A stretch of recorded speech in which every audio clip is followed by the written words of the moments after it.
Welcome to the Salmon Runs YouTube. Enjoy the video. You begin by creating the root frames you want to make responsive.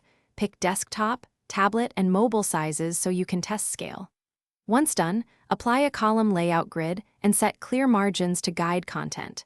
Next, enable constraints on key child layers so they pin or scale as intended. You'll often use left-right for full-width items and center for fixed blocks. Finally, convert repeating blocks into auto layout rows or columns, so spacing adapts automatically as the frame changes size. You now turn repeating UI into components so updates propagate across breakpoints. Create variants for collapsed and expanded states.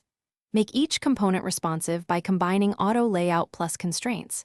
Set buttons to hug contents, set content areas to fill container, and specify min/max widths to prevent collapse.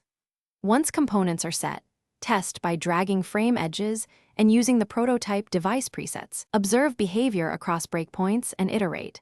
Adjust paddings, switch to scale constraints. You finish by establishing final breakpoints. Copy your master frame to create tablet and mobile versions, then tweak component variants and spacing for each. Make sure to clean up overrides and use inspect to confirm measurements, padding, and CSS-friendly values. If things go wrong, isolate the problematic layer, check whether it's influenced by conflicting auto layout or constraints, and temporarily disable variants to reproduce the issue.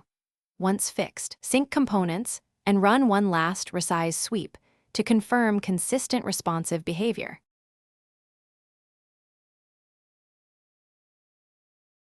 Thanks for watching. Consider subscribing if we helped you.